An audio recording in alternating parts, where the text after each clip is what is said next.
दिनांक 3 मार्च रोजी सकाळी 11 वाजण्याच्या दरम्यान माणगाव येथून साळवे कोस्ते खुर्द येथील काही नागरिक कालभैरव आणि कालेश्वरी माता यांच्या जीर्ण झालेल्या मूर्त्या विसर्जन करण्यासाठी पिकअप क्रमांक MH06BW 9546 मधून हरिहरेश्वर समुद्रकिनारी आले होते। यावेळी पिकअप चालक सुधीर तेटगुरे ग्रामस्थांसह मंदिराच्या मूर्त्या हरिहरेश्वर तीर्थक्षेत्रामधील पाण्यामध्ये विसर्जित करीत असताना मोठी दुर्घटना घडली। पाण्याचा अंदाज न आल्यामुळे पिकअप समुद्रामध्ये वाळूत आतपर्यंत रुतली गेली।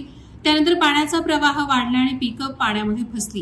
ही वार्ता हरिहरेश्वर येथे कार्यरत असलेल्या साळुंखे रेस्क्यू टीमच्या सभासदांना कळताच मदतीसाठी उपलब्ध असलेलं साधन घेऊन सुकृत कोलथरकर, प्रथमेश कोलथरकर, सार्थक मयेकर, रुपेश मयेकर, सार्थक बोरले, अमर कवडे, धीरज बोरकर, अनिकेत मयेकर हे तात्काळ घटनास्थळी दाखल झाले। परंतु पाण्याच्या प्रवाहामुळे त्यांना ओहोटीची वाट पाहावी लागली। त्यानंतर मजबूत रस्सीच्या सहाय्याने पिकअपला बांधून काठावरती असलेल्या झाडांचा आधार घेत थांबवण्याचा प्रयत्न करण्यात आला। पाण्यामध्ये पूर्ण बुडालेली पिकअप ओहोटीच्या वेळी रेस्क्यू टीमच्या मदतीने सुखरूप पाण्याबाहेर काढण्यात आली। पिकअप मालक सुधीर काळूराम तेटगुरे आणि साळवे गावच्या ग्रामस्थांनी मदतीला धावून आलेल्या साळुंखे रेस्क्यू टीम आणि हरिहरेश्वर मधील ग्रामस्थ यांचे आभार मानले। वादळवारा लाईव्हसाठी न्यूज ब्युरो, श्रीवर्धन।